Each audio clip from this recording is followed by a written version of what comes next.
Once upon a time, there was a fisherman in a boat. Once upon a time, there was a gigantic fish, a strange and wondrous creature rising up from the ocean depths. The paths of our travelers crossed. When the fisherman saw the looming shadow of a cape, 2 black horns and a long forked tail, he just knew that it was the devil, Satan himself, rising to the surface to drag him down to deepest dark hell. Terrified, the fisherman grabbed a harpoon and speared the graceful dancer on the wing. Crimson tinged the water, and the devil, which wasn't, plummeted to the ocean floor. The delighted sailor returned home and spread the news. He had escaped the devil's clutches. But his minions still danced in the moonlight and should be hunted down.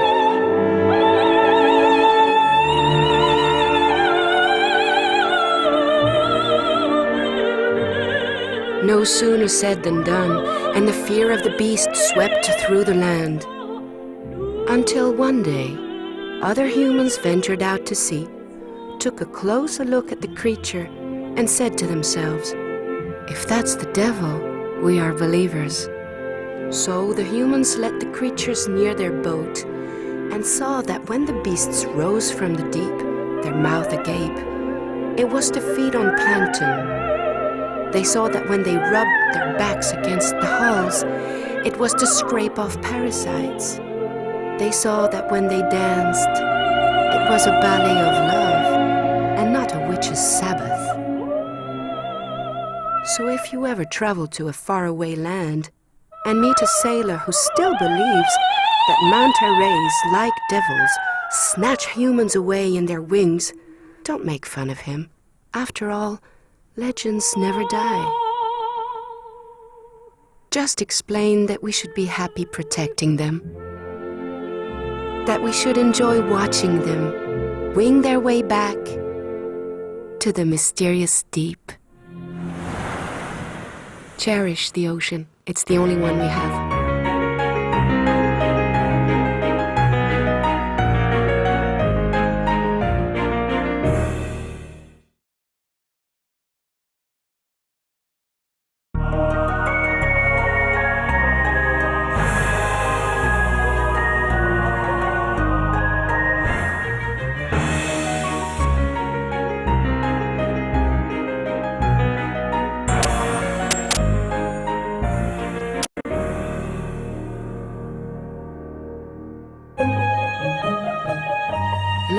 Long ago and far, far away, a marriage was arranged between an old spinster anemone and a homeless fish. The fish wasn't happy, and neither was the anemone. Why did they set me up with this fish who has a funny clown face? Why don't I just swallow him whole, the anemone said to herself. Why am I staying with this stinging thing, complained the fish. But that's nature, and they had to get along. The fish, who dreamt of starting a family, came up with an idea. If you agree to shelter me and my girlfriend, I'll protect you.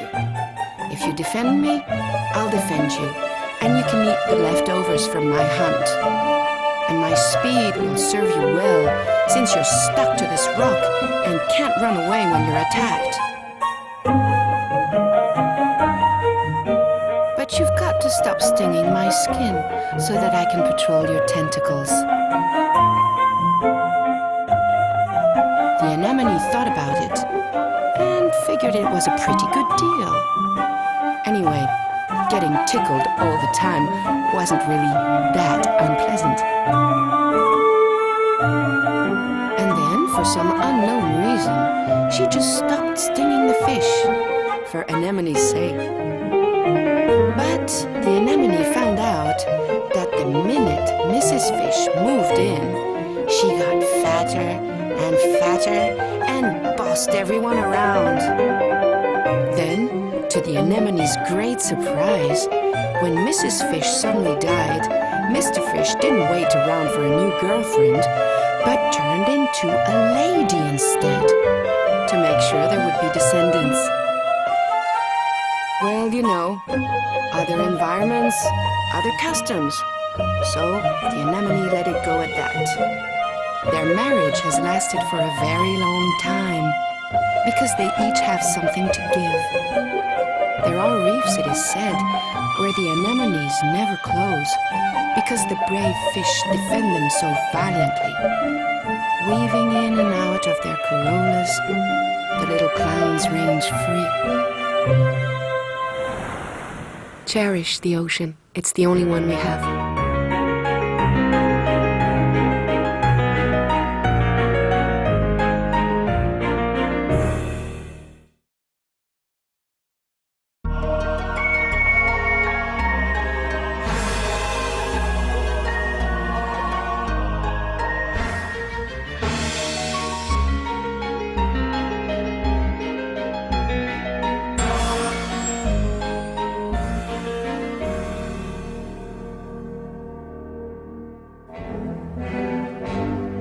Once upon a time, a king was captured on his way to see the princess he loved. So he sent his 3 sons to warn the princess of his plight, advising them to choose their camouflage well, as they had to cross enemy lines. The eldest thought it would be a good idea to cover his body with bits of sponge. But hampered by the weight, he lumbered along. The second son became a water carrier, but he had so many pitchers to fill that it was pretty slow going. But the youngest thought, instead of weighing myself down, wouldn't it be a better idea for me to look like someone else? So he slipped his body into an empty shell. As he was very smart, he added to his camouflage by asking several stinging anemones to sit on his shell. Although the road was long and fraught with dangers, Herman kept moving as fast as he could and brandished their tentacles in his enemy's face. He traveled for miles and miles, mostly at night. From time to time, he fell, toppled by the weight of his heavy shell. Red from effort, he clambered over the rocky slopes. He realized that he'd have to find a shell that fit if the journey lasted any longer. He foiled his enemies' plans, lived like a hermit, and changed his appearance several times. As Herman the hermit wended his way on his quest, he walked so long and so hard that one of his claws became much bigger than the other. At night, he would use it to shut the door to his house and sleep in peace.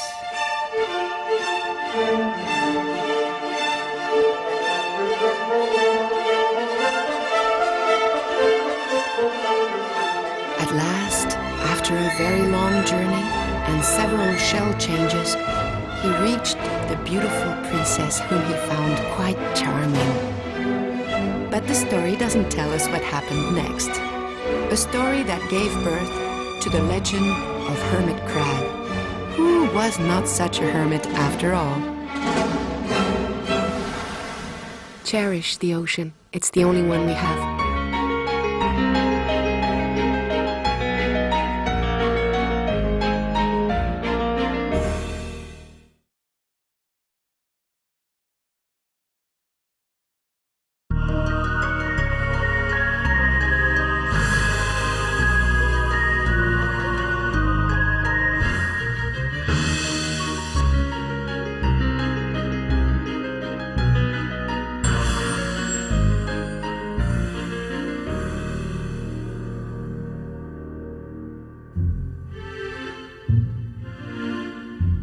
Once upon a time, more than 100 million years ago, there was a turtle who decided to return to the island of her birth.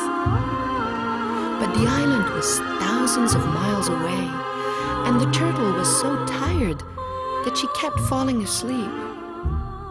Every time she saw a small pillow of rock or seaweed, she lay her head down, fell fast asleep, and dreamed. She dreamed that after swimming for days on end without getting lost or tired, she would finally reach her own huge sandy beach.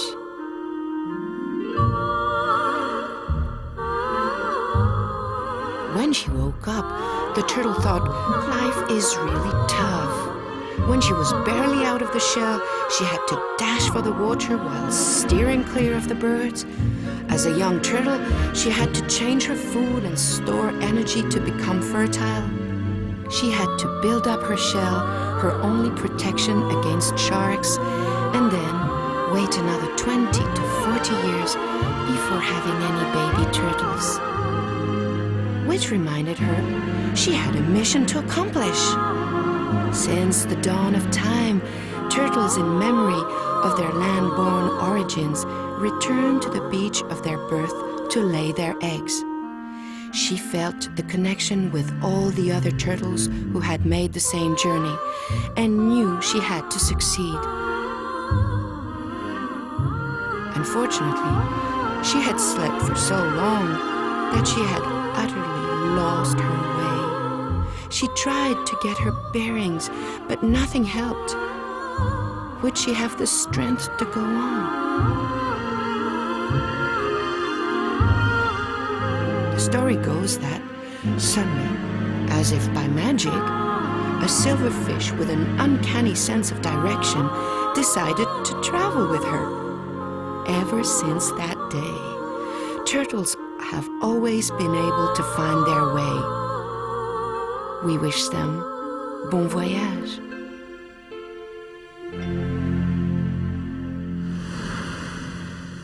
Cherish the ocean. It's the only one we have.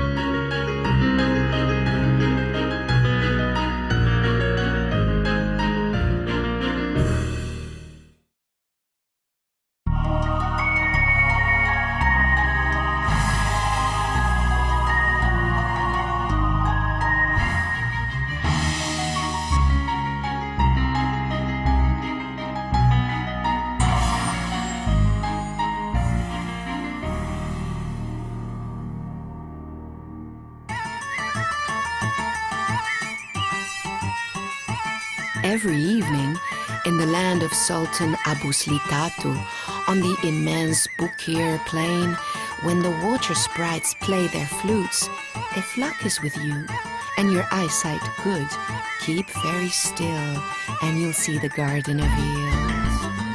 The slender creatures sway to the tune of the fifes and wait for passes to stop a while.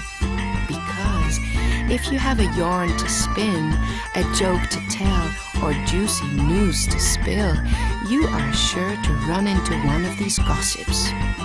The long, slender, black speckled creature leads a sheltered life in a hole, but a quip, a tidbit, or a horrible tale is sure to lure it out.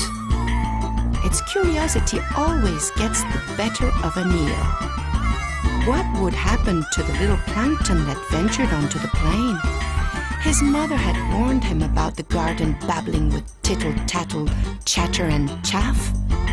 Don't take the road through the garden, because those busybodies will taunt you and gobble you up.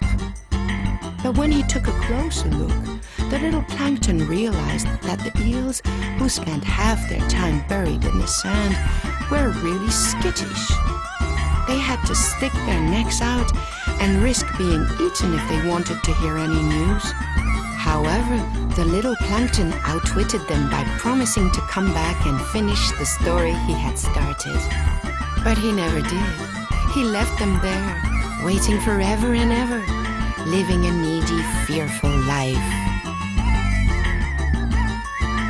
He had unraveled the riddle of the garden, that demonically charming, appealing, and ambiguous garden planted by the Sultan, whose purpose in nurturing those serpentine tongues was to tell us, don't be afraid of mockers and flibberty gibbets. They may have much more to conceal than you do. Behind an apparently cocky stance, they are fragile indeed. Cherish the ocean. It's the only one we have.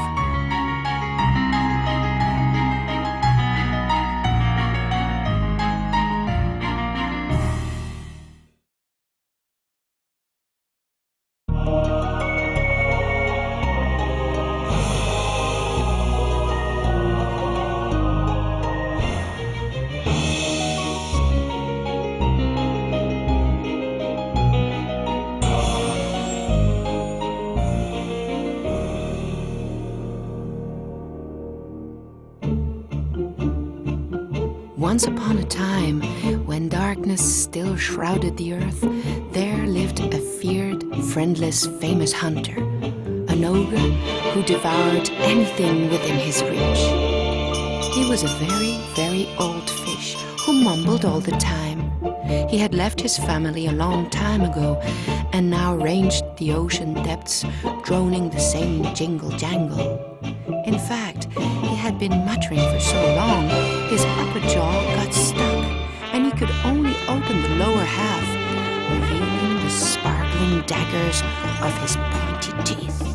Sometimes he ran into younger fish. Staying up too late as usual, he grumbled to himself. He avoided them because he had lived alone for so long that he'd become too crabby to put up with their shenanigans. Anyway, their bright robes and pluck made him envious. His was such a careworn life. But one night, as he was clacking his chops, he stopped to watch a band of young fish. Suddenly, he was back in the merry days with his cousins and brothers, when they'd swirl into circles, comets and coils in the moonlight. Ah, the good old days. How time flies.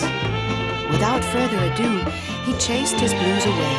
He wanted the young fish to come to him, and willingly they came, their eyes round and innocent, because they didn't have a wary bone in their body. And barracudas are so curious. When they were close, with a twinkle in his eye, the ogre gave them an old hunter's tip, a tried-and-true formula. In fair weather or foul, keep your net tight, bring him in sharp, and you'll eat fish all night. So they gladly fell into line, because young people actually listen to good advice. From far and wide, they come to learn from the old fish and enjoy a meal they can sink their teeth into.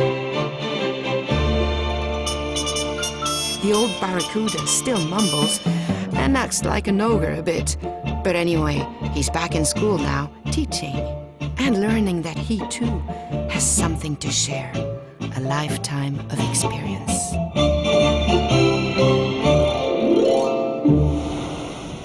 Cherish the ocean. It's the only one we have.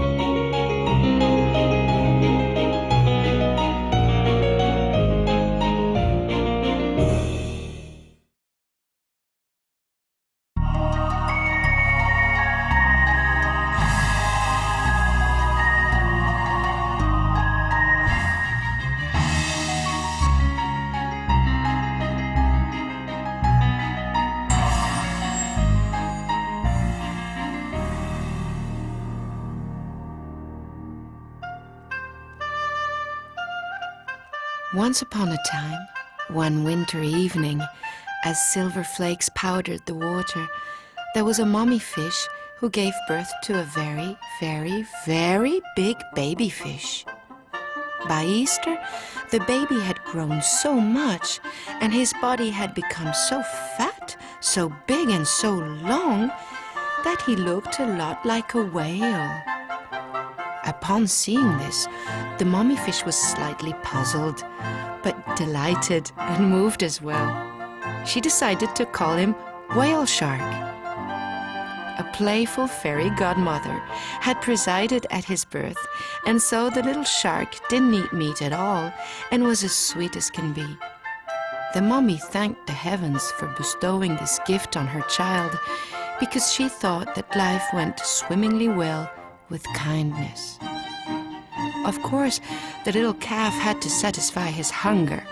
He would swallow more than 24,000 liters of water a day just to make sure he was eating healthy, nourishing meals. This took up most of his day. He had to separate the wheat from the chaff very carefully, sieve the huge amount of water for krill, that is to say, plankton and tiny shrimp. He had to do all of this and breathe at the same time. Phew, no easy task. But when you're the biggest fish in the world, you always manage somehow. Nice and easy, under a mother's fin. Time passed, and the mummy fish was about to die. But before breathing her last, she asked the fairy godmother to grant one last wish. Her baby was going to be on his own, and she didn't want to leave him, even where she was going. So she asked her little one's fairy godmother to speckle his beautiful blue skin with moonbeams, so that she would recognize him when she was in heaven. Since then, all whale sharks are born with uniquely spotted skin, so that their loving mummies up above can admire and watch over them. Cherish the ocean. It's the only one we have.